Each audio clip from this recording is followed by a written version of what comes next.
Olá, agora a gente vai falar sobre depressão.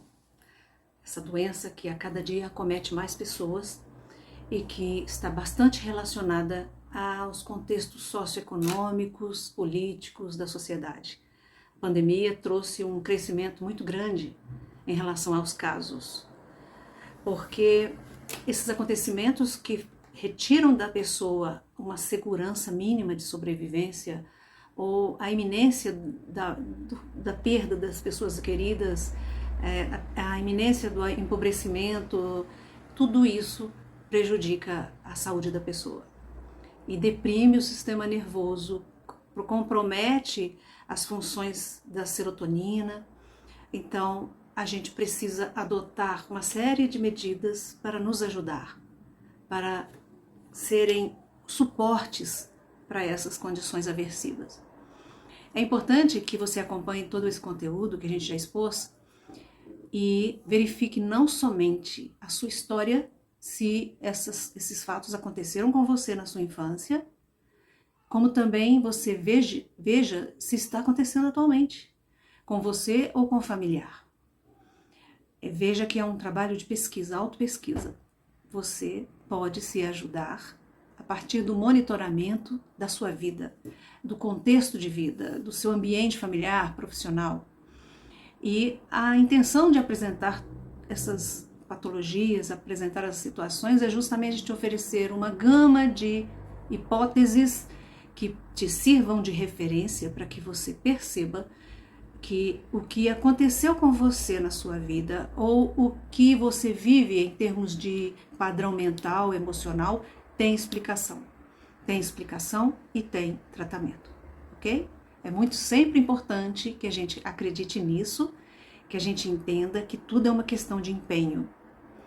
Existem ditados que falam assim: ninguém sabe o que o calado quer e ninguém conserta aquilo que julga estar bem. Então, para a gente consertar qualquer coisa, nós temos que ter a consciência de que essa coisa precisa de conserto, percebe?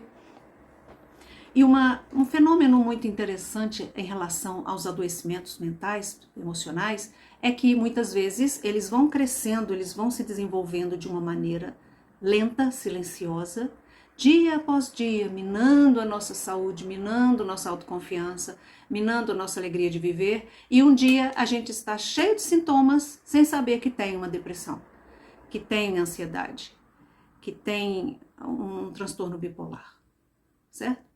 Embora a ansiedade e a depressão sejam transtornos emocionais, né, transtornos psicológicos gerados por situações e também por funções neurofisiológicas que não estão funcionando muito bem, o transtorno bipolar já é uma questão de estrutura de personalidade. Então, vamos dizer assim, de uma maneira não debochada, defeitinhos de fábrica. Todos nós temos defeitinhos de fábrica. Eu tenho hipotiroidismo.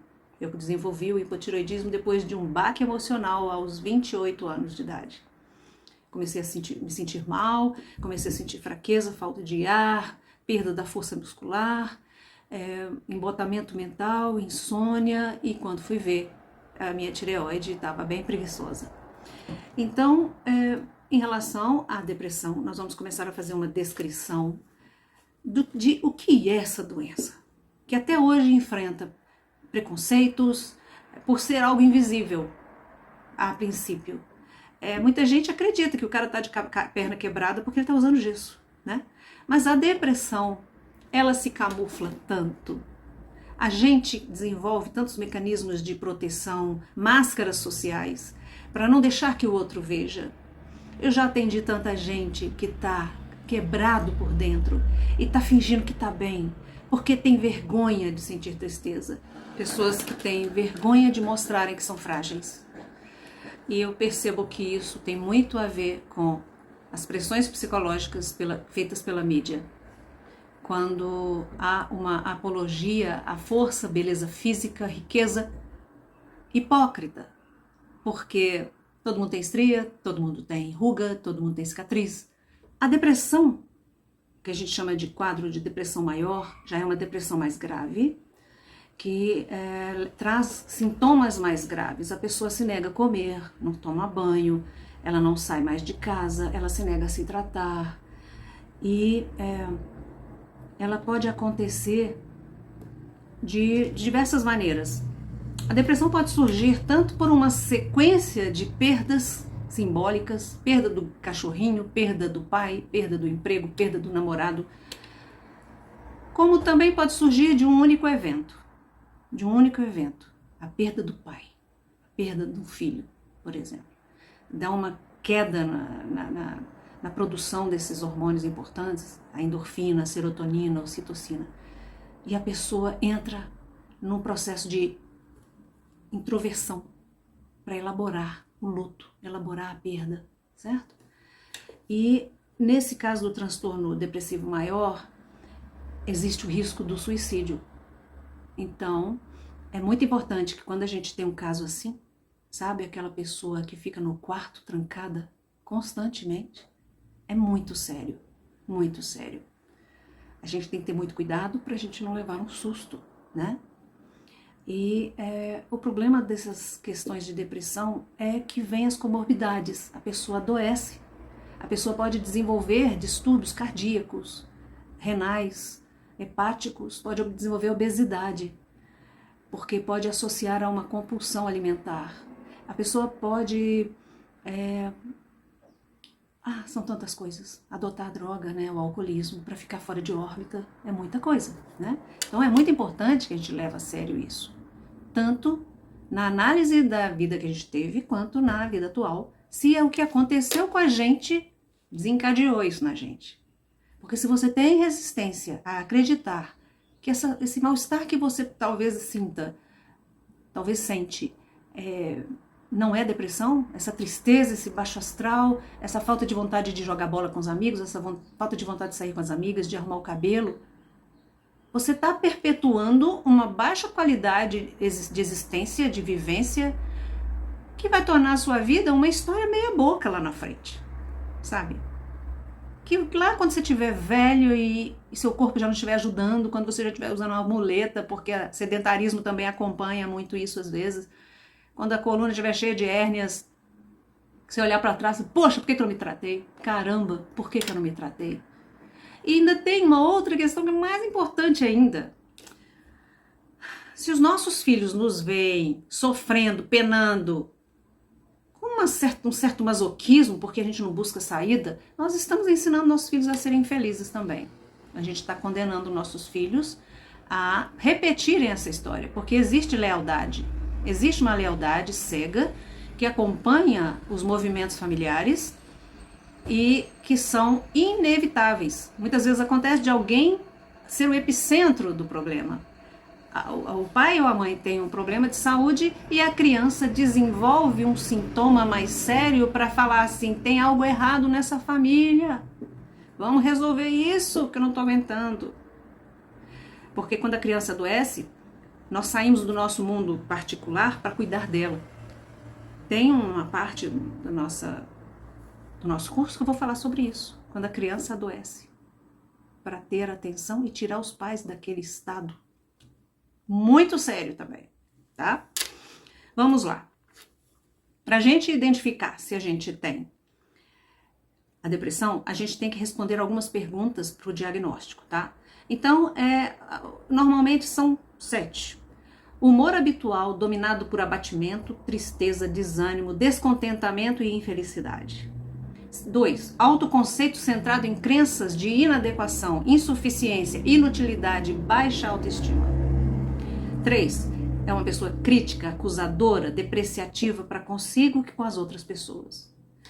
É dada a meditações e preocupações, ruminações, na verdade. E aquele problema, ai meu Deus, e aquele problema, meu filho vai viajar, e se acontecer um acidente, e se ele usa droga, ai meu Deus, e agora? Como é que vai ser? E se minha filha casar e não for feliz? Ai, tá? Negativismo, crítica, preconceito quanto aos outros. Pessimismo crônico e sentimento de culpa e remorso, autopunição. É sério, é bravo, né? Pois é. O tratamento para depressão envolve terapia, é inevitável, não tem jeito. A pessoa vai ter que elaborar, ela vai ter que conversar, ela vai ter que falar o que ela sente. Porque Freud descobriu, por acaso, visitando os doentes que ele tratava. Ele era um psiquiatra, né? Então ele tinha hábito, antes de ir para o trabalho, ele passava na casa dos clientes. E aí, seu João, como é que o senhor tá? Aí, mas eu tô assim e tal, e isso e aquilo e tal. No outro dia o Freud passava de novo, o seu João já estava um pouquinho melhor. E aí, seu João? Tá mais ou menos, tá melhorando, meu apetite tá melhorando. No terceiro dia, seu João, e aí? Tô ficando bom, o senhor acredita? Tava pensando aquele negócio que eu falei com o senhor, eu acho que eu vou conseguir resolver. Então o Freud descobriu, por meio dessa experiência, por acaso, que quando a pessoa fala, ela se elabora. Ela consegue encontrar saídas. Ela consegue se encontrar, se localizar dentro da vida que ela tem, dentro das condições que ela tem. Olha que legal isso. Então, surge aí a psicoterapia. Bem, e surgiu então a psicanálise, né, que é a terapia do discurso livre, em que a pessoa fala e opa, cai ficha, aí ela vai se resolvendo, tá? Dentro do tratamento tem que colocar os antidepressivos, os inibidores de recaptação de serotonina. Sabe o que é isso? Vamos lá, vou fazer uma demonstração aqui. Vamos fazer de conta que meus punhos fechados são botões sinápticos. Vamos falar que isso aqui é um neurônio, termina o neurônio, aqui começa outro e vamos dizer que aqui tem outro, tá? Outro botão sináptico, porque lá na frente tem outro. Então, os neurônios são como fios elétricos condutores de energia. No caso, eles conduzem a ação que a serotonina produz numa combustão, numa descarga bioquímica elétrica que impulsiona a substância e melhora e conduz pensamento, facilita raciocínio, facilita disposição, criatividade, tá. Então vamos lá. O que acontece com uma pessoa que tem depressão? Ela tem pouca serotonina no organismo dela. E veja, a serotonina que a gente tem no nosso corpo, ela é X quantidade e vai ser sempre X. Ela não se perde, ela não desperdiça. Sabe por quê? Porque existe um sistema de captação de serotonina. Então veja assim, veio de lá uma carga de serotonina. Vamos falar assim. Esse botão se abre, que na verdade são buraquinhos que ele tem, ele solta a serotonina e o outro se abre para recolher. Quando a pessoa tem pouca serotonina, tem poucas moléculas aqui, tem pouca coisa de serotonina.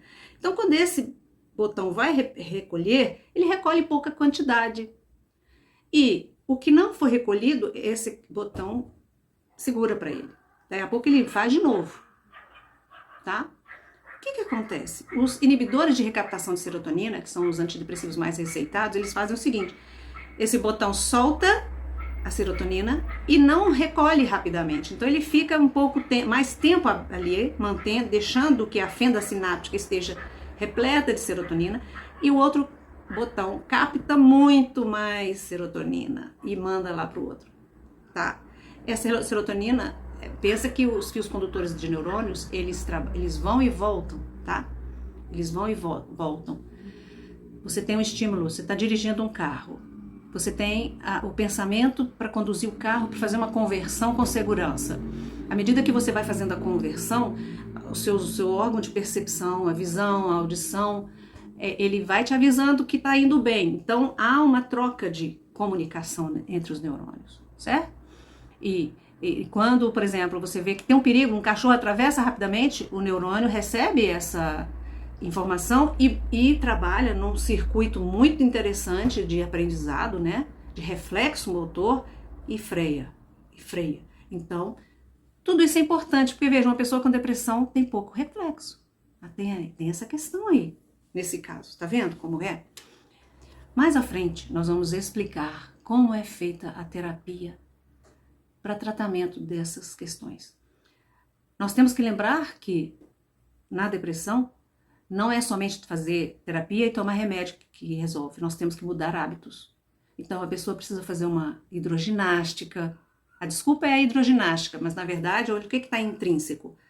A convivência social, conversar com outras pessoas e a atividade física que ajuda na produção de endorfina, que são hormônios do prazer, e a atividade física faz haver uma homeostase nas toxinas do corpo, agiliza o intestino preso é um horror, sabe por quê? o intestino é a parte mais irrigada de neurônios que nós temos no corpo. Se ali no intestino nós estamos guardando um material que está em estado de putrefação, né, produzindo cadaverina, que é uma substância semelhante à carne podre, e que tem toxinas, ela vai prejudicar o funcionamento do corpo, porque você está metabolizando aquele negócio ali, né? E no intestino é feita, o processo digestivo ainda está acontecendo no intestino, na captação de nutrientes, na captação de vitaminas e tudo mais. Se já captou que tinha e aí não tem outra coisa para captar, vai captar outras coisas ruins. Por isso que muitas vezes a gente brinca que uma pessoa muito nervosa está enfesada. É isso mesmo, está enfesada.